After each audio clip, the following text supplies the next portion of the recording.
And these aren't oops mistakes. No, these are mistakes you make because you don't know what you don't know. By the end of this video, you'll know what these mistakes are, why they matter, and how to fix them. For those of you who don't know me, my name is James Kurtz. I've spent the last 20 years helping businesses launch or level up their brands. I run my own service-based business, and I also teach this at a local university. This first mistake, it makes people look finished on the surface, but unstable underneath. Think of your business like building a house. Now, imagine you start by picking out the paint colors, the furniture, the finishes. It feels productive, it feels exciting, but none of that matters if the foundation underneath is weak or missing, and your business works the same way. Most new business owners jump straight to the things people can see: the logo, the website, the visuals. And on the surface, it can make your business look finished, but underneath, there's no real structure holding it up. They skip the process that builds trust, and then everything else feels shaky. And it's not their fault. No one ever showed them what comes before the visuals. So, what actually builds trust? Drum roll, please. It's brand. But what does that actually mean? Well, first, let's define the term. A brand is the collection of pairings people hold in their mind when they think of your business. And that's it. Even if you've never worked on it, even if you've never picked colors or written a mission statement, you still have a brand because people are already forming opinions about you. If you don't shape that brand on purpose, it still forms. And that's what most people have: an unintentional brand. A brand that drifts. A brand that gets misunderstood. A brand that sends mixed signals without you realizing it. Unintentional brands are unstable, hard to trust, hard to choose. They're confusing, and confused consumers don't buy. An intentional brand is the opposite. It's clear, it's consistent. It creates the same feeling in people every time they interact with you. And that's what makes it trustworthy. And you don't get to decide whether you have a brand or not. You only get to decide whether it's intentional or unintentional. So, how do you do that? Imagine getting into a car, turning on the engine, and starting to drive. No destination, no map, no idea where you're supposed to end up. At first, it feels fine. You're moving, you're doing something, you're making progress. But after a while, every turn, well, it starts to feel random. Every decision feels like a guess. And even though the car is moving, you don't feel like you're getting anywhere that matters. And that's what running a business without a purpose feels like. You wake up every day and work hard, but the work doesn't have a clear direction. Your decisions feel scattered. Your messaging shifts week to week. Your offers change depending on who you talk to last. And from the outside, potential clients can feel it.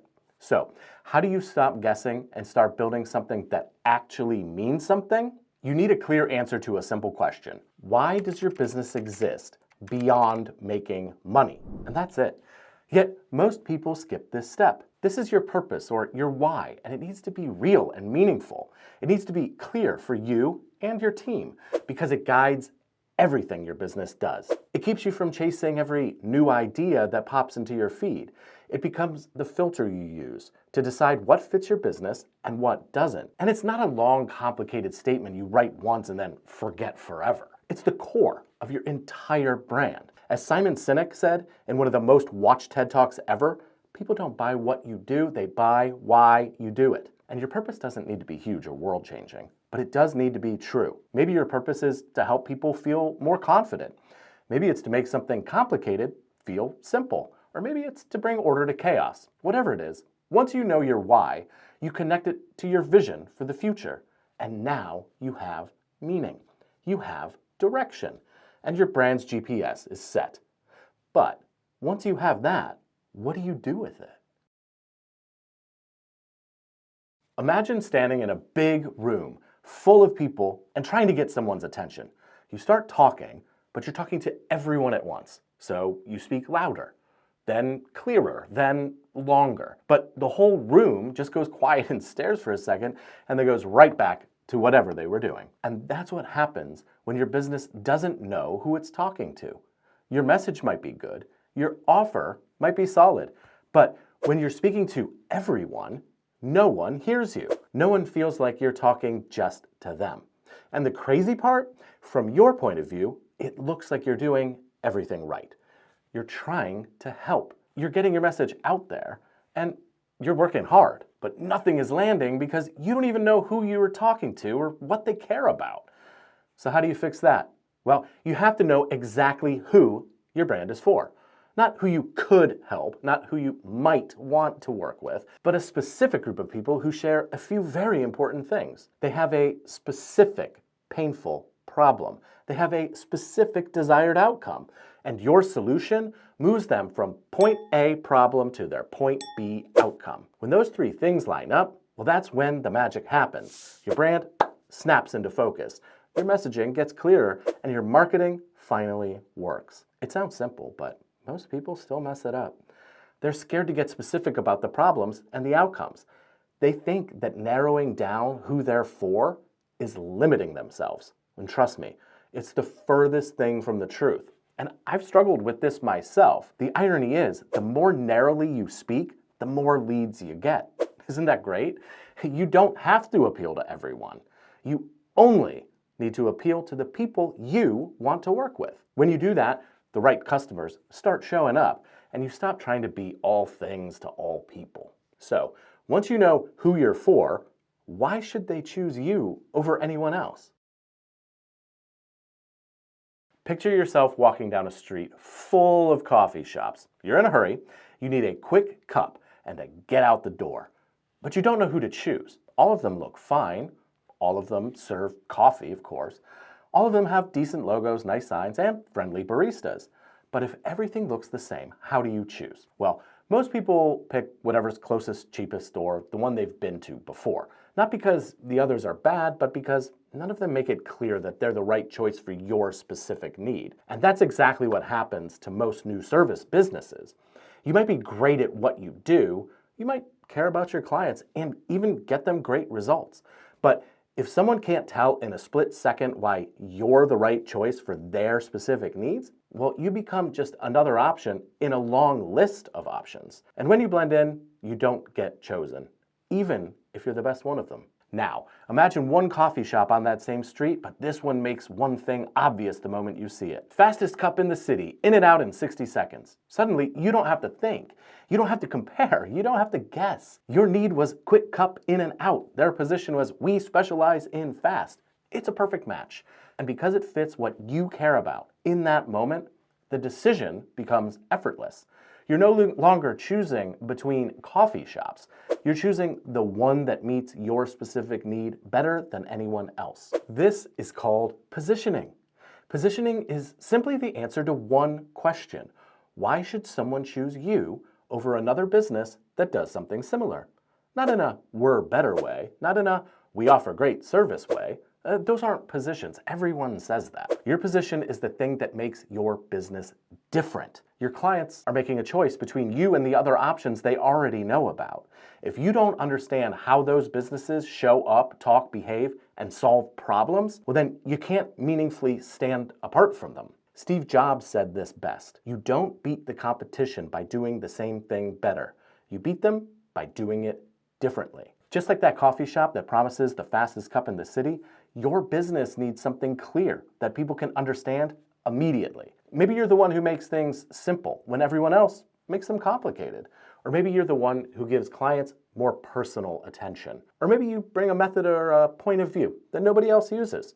Whatever it is, positioning works when it creates a moment in someone's mind where they say, oh, that's the one for me. Because when someone can quickly tell, oh, this is made just for me, then you stop competing with everyone else. You're no longer another coffee shop. You're the coffee shop for people who want exactly what you're great at.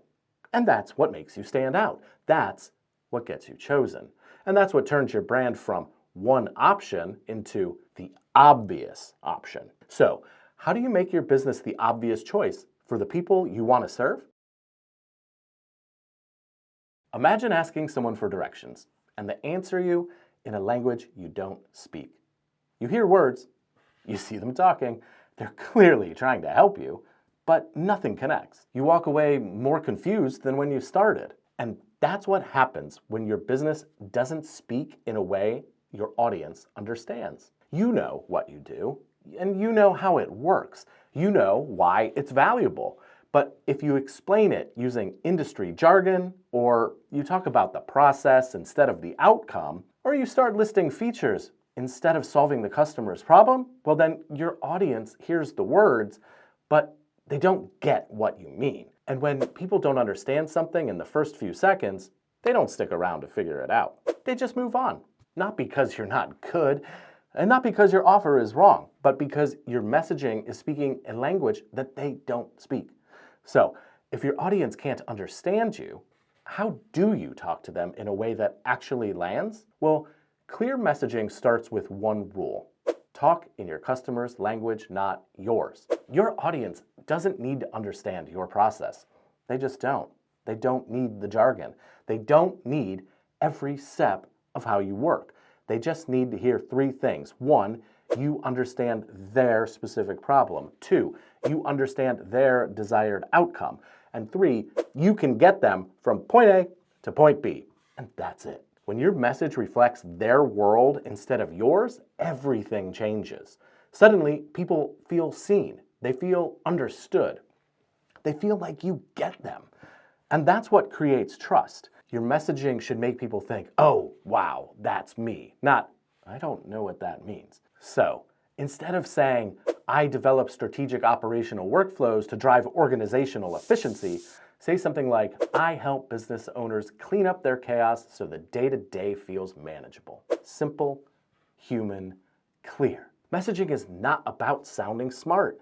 It's about making people feel understood. When you describe their problem and the outcome they want in simple language, you'll have more customers than you know what to do with. And we've been talking about how to tell your story, but this next mistake is all about how you show it. Imagine you're looking for someone to help you accomplish a task in your business.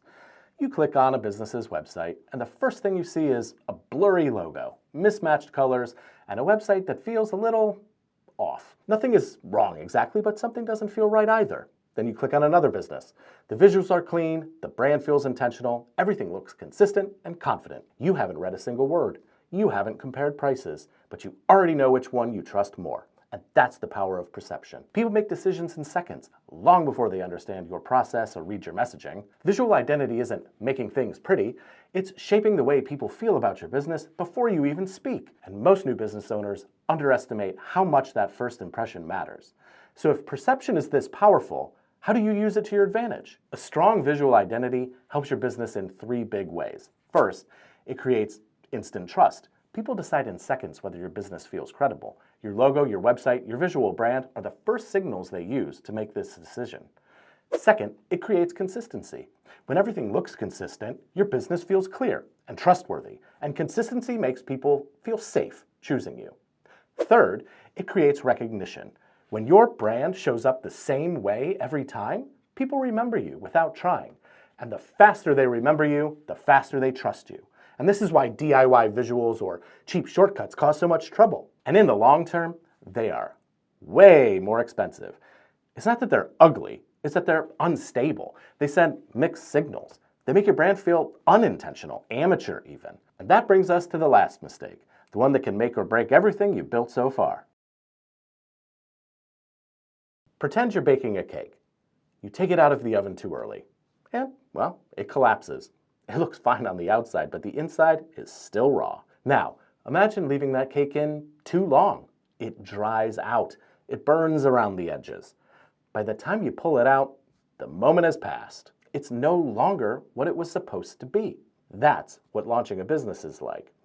Some people launch too early, before they have clarity, before they understand their audience, before they're ready to learn from feedback, and everything feels unstable the moment it hits the real world. Others wait too long, tweaking, polishing, perfecting, until the excitement fades and the opportunity moves on. By the time they finally launch, the energy is gone.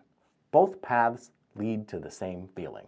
This should be working, why isn't it? So, how do you launch at the right time without jumping in too fast or waiting far too long? Well, a house only needs to be livable for you to move in.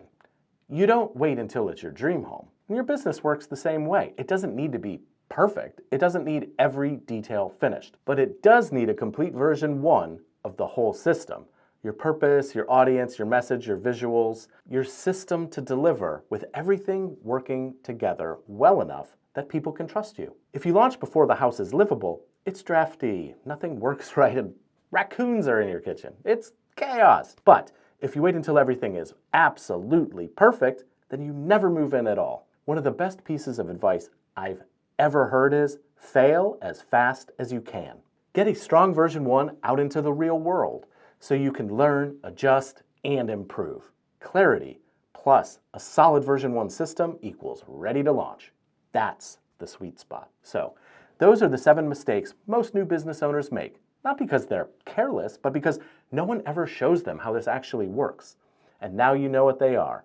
You know why they matter. And you know exactly how to fix them. And if you want to go deeper, especially on giving your business purpose, watch this next video here. It's the exact workshop that I do with all of my clients and that I even use in my own business to discover why you're in business.